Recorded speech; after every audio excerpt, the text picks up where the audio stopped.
ఎక్కడ మనం బాగుపడతాం అన్న భయంతో వాడే ఖచ్చితంగా ఈ యాక్సిడెంట్ చేయించుంటాడు. కాటేసిందంటే కైలాసానికి పోవాల్సిందే.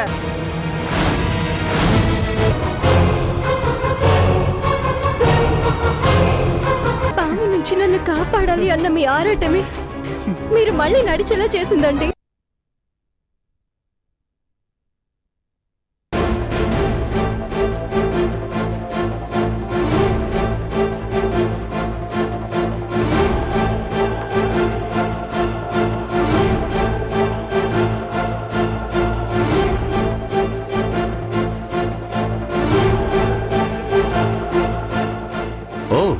రండి రాంప్రసాద్ గారు, కూర్చోండి. అర్జెంటుగా రమ్మన్నారు. అవునండి, మీతో మాట్లాడాలని రమ్మన్నాను. ఏంటి సార్, మళ్ళీ ముహూర్తం ఏమన్నా చూసారా? ముహూర్తాన్ని ఏముందండి, మన సిద్ధాంతి గారు హాస్పిటల్ నుంచి డిశ్చార్జ్ అయితే ఆయనే చూస్తారు. నేనింకా మీరు నిశ్చితార్థం గురించి పిలిచారేమో అనుకుంటున్నాను. నిశ్చితార్థంతో పనే ఉంది రాంప్రసాద్ గారు. నిశ్చితార్థం జరిగితేనే మనం వియ్యంకులమవుతామా? చూడండి, చందు మా కోడలని అనుకున్నప్పుడే మనం వియ్యంకులమైపోయాం. ఇప్పుడు నేను మిమ్మల్ని రమ్మని చెప్పింది మన బిజినెస్ గురించి మాట్లాడటానికి. బిజినెస్ గురించా? అవునండి. పెళ్లిదేముంది, ఈరోజు కాకపోతే రేపవుతుంది. ముందుగా మీకు బిజినెస్ అప్పగించేస్తే నాకు సగం భారం తగ్గుతుంది.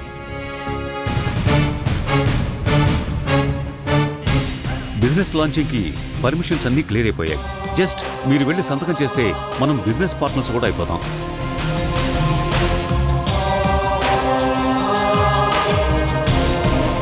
ఈ క్షణం కోసమే నేను వెయిట్ చేస్తున్నాను నరేంద్ర గారు. మీ తపన నాకు అర్థమైంది. ఎంతో బిజీగా ఉండే మీరు ఈరోజు ఖాళీగా ఉండటం అంటే అది ఎంత నరకమో నాకు తెలుసు. అందుకే ముందు బిజినెస్ స్టార్ట్ చేసి మీ చేతిలో పెట్టేయాలని డిసైడ్ అయ్యాను.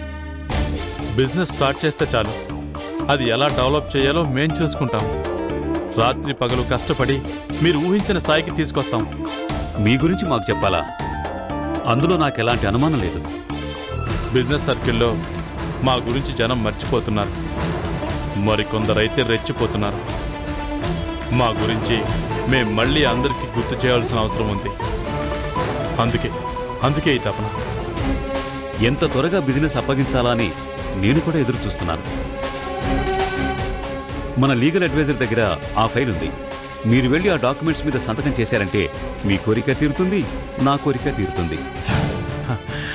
ఇప్పుడే వెళ్ళి సైన్ చేస్తాను నరేంద్ర గారు.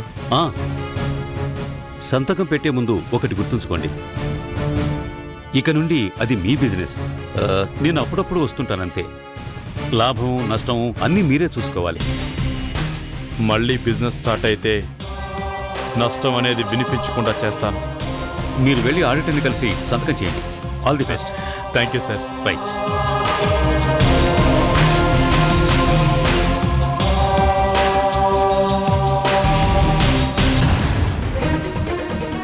రేయ్ రాజా, వస్తున్నాను రా.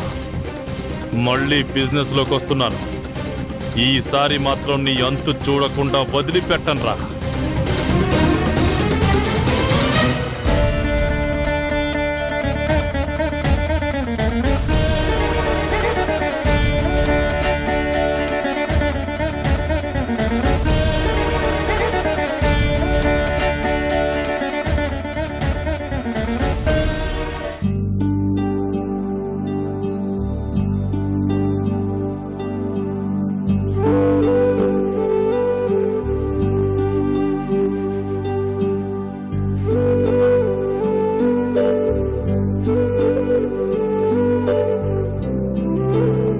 కూర్చోండి, టిఫిన్ వడ్డిస్తాను.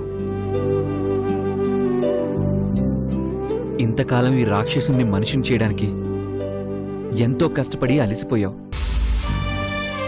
అది రుణమని నేను అన్ను. ఎందుకంటే ఎన్ని జన్మలెత్తినా తీర్చుకోలేను కాబట్టి.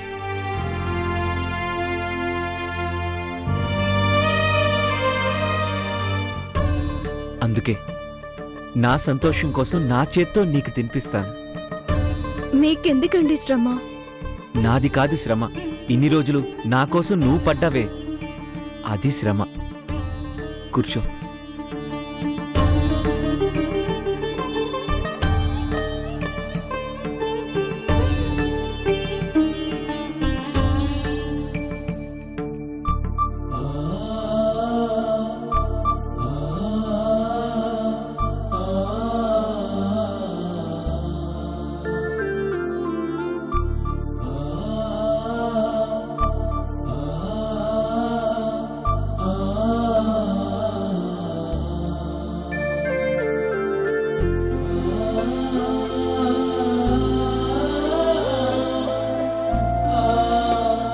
తిను.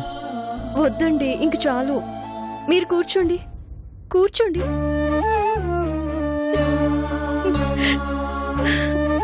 మమ్మీ, ఆంటీ,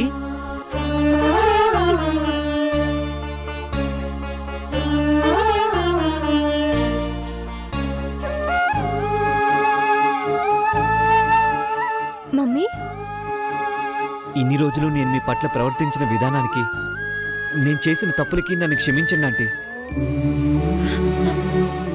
చాలు బాబు, ఈ జన్మకిది చాలు. నువ్వు కోలుకున్నావు, నీ తప్పులు నువ్వు తెలుసుకున్నావు. ఆ దేవుణ్ణి ఇంతకాలం నేను కోరుకున్నది ఇదే. ఇందులో నా గొప్పతనం ఏం లేదంటే ఇదంతా లల్లీ గొప్పతనం. తను నాకిచ్చిన కొత్త జీవితం ఇది. నేను కోలుకోవటానికి, తిరిగి మళ్ళీ మనిషిని కావడానికి కారణం లల్లీని.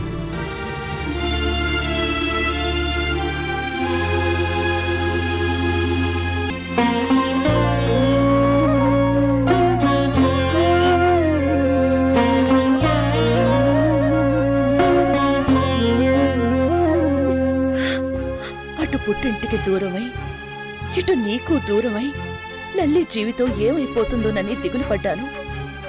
కానీ ఇలాంటి రోజు ఒకటి వస్తుందని మాత్రం కల్లో కూడా అనుకోలేదు. నేను మనిషిని అవుతానని నేనే అనుకోలేదంటే లల్లి తన మంచితనంతో, తన ప్రేమతో నన్ను మళ్ళీ మనిషిని చేసింది. చేసిన తప్పులు తెలుసుకునేలా చేసింది. నిన్ను నిన్నుగా ఇన్నాళ్లకి చూస్తున్నాను అశోక్. నీ వల్ల నా కూతురు పడిన బాధలకి ఏడ్చాను, శపించాను. అయినా నీకు యాక్సిడెంట్ జరిగిందని తెలిసి మళ్ళీ నీ దగ్గరికి వచ్చి సేవలు చేస్తోందంటే ఎందుకు చెయ్యాలి అని నేనే అన్నాను. కానీ లల్లి మా అందరినీ కాదనుకుని నీ దగ్గరకొచ్చింది. తనకు తను నిలబడింది. నిన్ను మామూలు మనిషిని చేసింది. చివరికి తన నమ్మకమే గెలిచింది. భార్య అంటే భర్తతో బ్రతకడం మాత్రమే కాదు, కష్టంలో ఉన్న భర్తని బ్రతికించుకోవటం అని అర్థమయ్యేలా చేసింది. ఎన్నో కష్టాలు పడి చివరికి జీవితాన్ని గెలిచింది. తల్లిగా నాకంతకన్నా కావాల్సిందేమీ లేదు. ఇక దాని జీవితానికి దిగుల్లేదు బాబు. ఖచ్చితంగా సంతోషంగా ఉంటుంది. మీరిద్దరూ కలకాలం చల్లగా ఉండండి.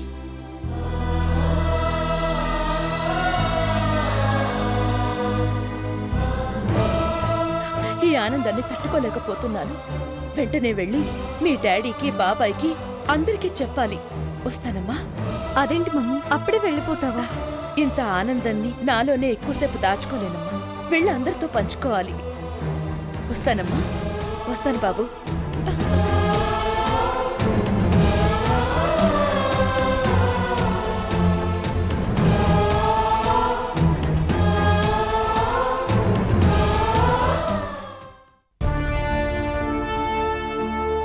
Excuse me. చెప్పండి. ఐఎమ్ రామ్ ప్రసాద్. ఆడిటర్ గారిని కలవాలి. ఓ మీరేనా? సార్ వెయిట్ చేస్తున్నారు, వెళ్ళండి. Thank you. Okay. Excuse me sir. Yes, I'm Ram Prasad. ఓ మీరేనా? నరేంద్ర గారు మిమ్మల్ని కలవమని చెప్పారు. నాకు ఫోన్ చేశారు. మీ బిజినెస్ కి సంబంధించిన డాక్యుమెంట్స్ అన్ని రెడీ చేశాను. Thank you so much sir. ఎక్కడ? రాజా గారు మీ వర్క్ కంప్లీట్ అయ్యేదాకా వదిలిపెడితేనే కదా. రాజానా? వాడికేం సంబంధం?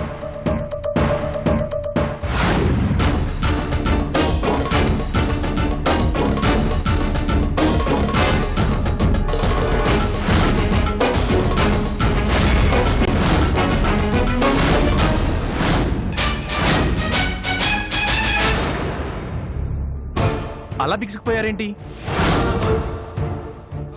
చెప్పండి ఆడిటర్ గారు, నాకు ఈ బిజినెస్ కి సంబంధం ఏంటో. పోనీ నేను చెప్పనా? నరేంద్ర గారు నీకు అప్పచెప్పాలి అనుకుంటున్న ఈ బిజినెస్ కి సంబంధించిన అన్ని ఏర్పాట్లు చేస్తోంది నేనే.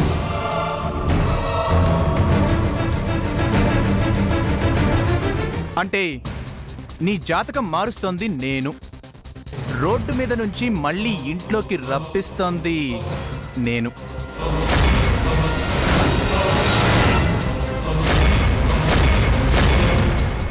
చూసావా, వద్దనుకున్న నీకు మళ్ళీ ఈ రాజానే సాయం చేయాల్సి వస్తుంది. తప్పదు రాంప్రసాద్, ఈ రాజా జాలి పడితేనే నీ రాత మారుతుంది. ఇప్పటికైనా అర్థమైందా?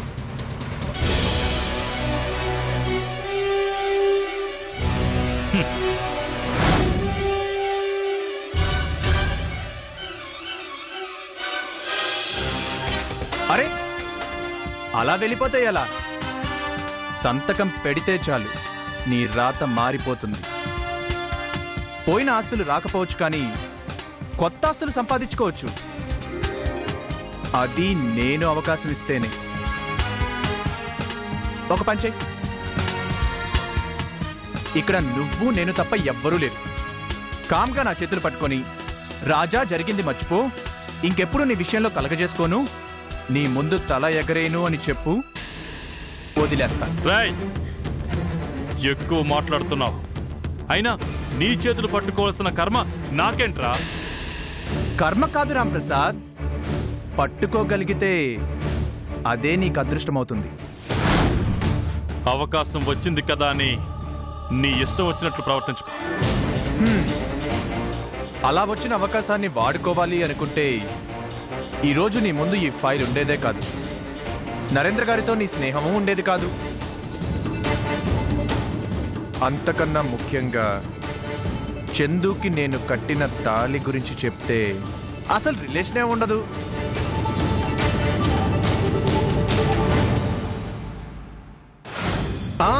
భయపడకు, అలాంటి పని ఈ రాజా లైఫ్లో చేయడు. అయినా పోటీ నీకు నాకు మధ్య, మన బలాబలాలు మనమే తెలుసుకోవాలి. అందుకే మళ్ళీ నాకు ఎదురు నిలబడే అవకాశాన్ని ఇదిగో ఇలా నా చేతులతో నేనే నీకిస్తున్నా. రా, ఎదురు రా. ఈ రాజాతో తలపడే అవకాశం మళ్ళీ నీకొచ్చింది. ఈసారైనా గట్టిగా ప్రయత్నించు. ప్రయత్నం కాదురా, పొడగొట్టి చూపిస్తాను. నీలాగా ఛాలెంజ్లు చేసే వాళ్ళంటే నాకు చాలా ఇష్టం రాంప్రసాద్. ఎగరేసే తల దించేస్తుంటే కాదు, ఆ తల వంచేస్తుంటే, సర్కస్లో సింహాన్ని ఆడించినట్టు ఆడిస్తుంటే, అప్పుడు కదా ఆటలో మజా ఉండేది. పోటీ పడగలను అనుకుంటే సంతకం పెట్టు. పెడతాన్రా. మళ్ళీ నీ చేతిలో ఓడిపోవడానికి కాదు, ఈ రామ్ ప్రసాద్ దెబ్బ కొడితే ఎలా ఉంటుందో చూపించడానికి.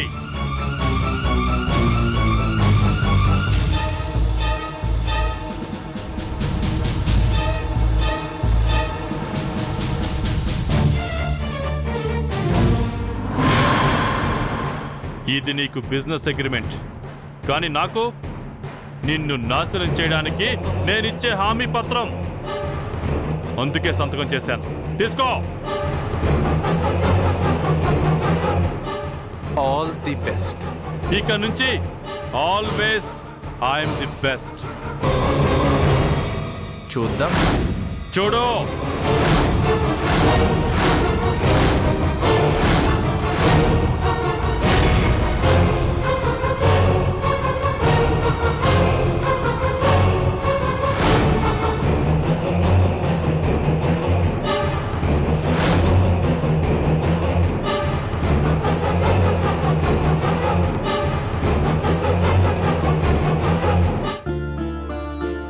నువ్వు చెప్పింది వింటుంటే నిజంగా చాలా సంతోషంగా ఉందమ్మా. అశోక్ని లల్లీని అలా చూశాక నా పెద్ద కూతురు జీవితం అన్యాయం అయిపోయింది అన్న బాధ ఒక్కసారిగా తీసేసినట్టయింది. ప్రతి మనిషికి ఒక రోజు వస్తుందంటే ఇదే కదమ్మా. నిజమేనమ్మా, లల్లి పడిన కష్టాలకి దేవుడు ఇన్నాళ్లకి కరుణించాడు. లల్లి కష్టం ఈ రోజు అశోక్ని నిలబెట్టింది. అతనిలోని చెడుని పూర్తిగా చంపేసింది. పోనీలే అమ్మా, అక్కే సంతోషంగా ఉందని చెప్పావు. అక్కెప్పుడు ఇలాగే ఉండాలి. లల్లి జీవితంలాగే నీ జీవితం కూడా సంతోషంగా ఉంటే నా 2 కళ్ళతో చూసుకోవాలనుందమ్మా. లేదంటే ఒక కన్ను నవ్వుతుంటే మరొక కన్ను ఏడవలసిందేగా. ఎన్ని కష్టాలు, ఎన్ని బాధలు అన్నీ ఒక్కతే భరించింది. అలాంటి లల్లి జీవితమే బాగుపడిందమ్మా. నీ చుట్టూ ఎంతమంది ఉన్నా కానీ నీ జీవితాన్ని మాత్రం బాగు చేయలేకపోతున్నా. అమ్మా, నా గురించి ఎందుకు? అక్క సంతోషంగా ఉంది కదా, అది చాలు. మీరిద్దరూ నాకొకటేనమ్మా. ఎవ్వరు బాధపడినా నేను తట్టుకోలేను. ఇప్పుడు నేనేం బాధపడ్డం లేదమ్మా. అబద్ధాన్ని కూడా ఎంత అందంగా చెప్తున్నావమ్మా. ఇప్పటికీ చెప్తున్నాను, నీకింకో అవకాశం ఉంది. దయచేసి ఒక్కసారి ఆలోచించు. అర్చన గారు,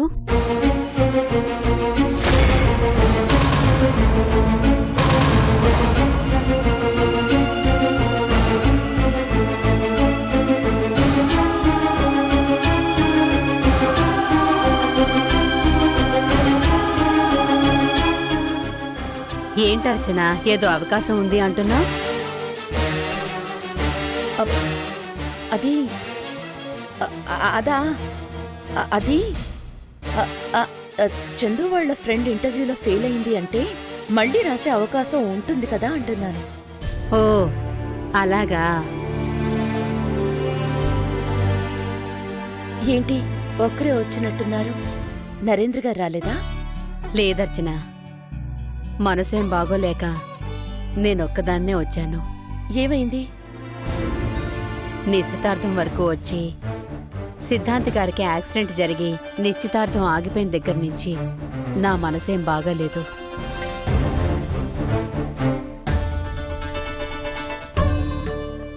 ఆయనేమో మనిషన్న తర్వాత యాక్సిడెంట్లు జరగవా అని తేలిగ్గా తీసుకున్నారు. ఆయనలాగా నేను తేలిగ్గా తీసుకోలేకపోతున్నాను. అందుకే మీకు అభ్యంతరం లేకపోతే చందుని తీసుకుని గుడికి వెళ్దాం అనుకుంటున్నాను.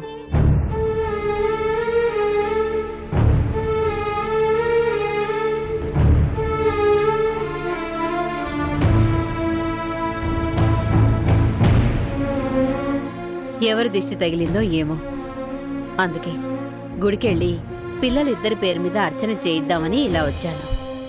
ఏమ్మా చందు, వెళ్ళొద్దామా?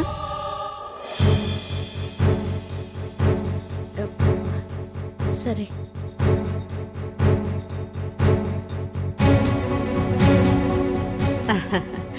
కృష్ణతో చెప్పలేదని తనేమన్నా ఫీల్ అవుతాడేమో.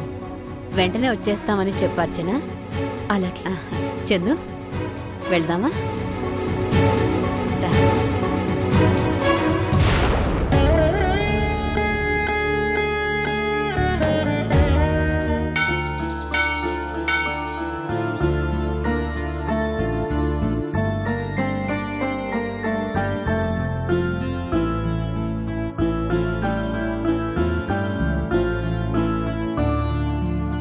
చెప్పండమ్మా. స్వామివారి పేరు మీద అర్చన చేయించిన పూజారి గారు. అలాగేనమ్మా.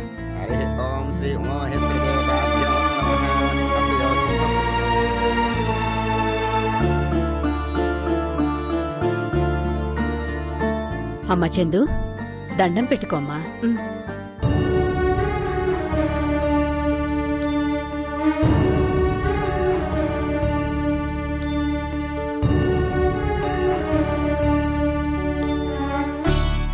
స్వామి, తొందరలోనే చందుకి మా సంతోష్కి పెళ్లి జరిగేలా చూడు స్వామి. స్వామి ఎలాగైనా నన్ను ఈ గంట నుంచి కట్టెక్కేలా చేయి స్వామి.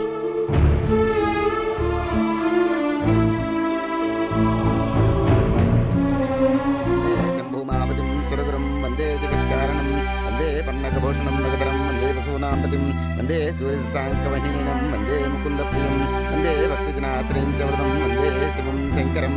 శంభో శంకర హర హర మహాదేవ శ్రీ పార్వతీ పరమేశ్వర కటాక్ష సిద్ధిరస్తు. సర్వే భక్తా సుఖినో భవంతు. ధన కనక వస్తువాహన సమృద్ధిరస్తు. సర్వే భక్తా సుఖినో భవంతు.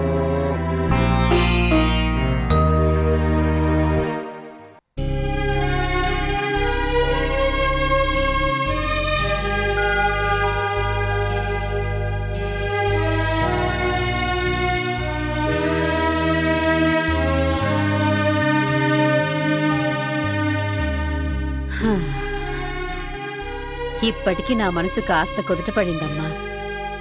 సిద్ధాంతి గారికి అలా జరిగిందన్న దగ్గర నుంచి ఏ అనర్థం జరుగుతుందోనని భయపడి చచ్చిపోయాను. పద, అలా మిగతా గుళ్ళు కూడా దర్శించుకొనొద్దాం.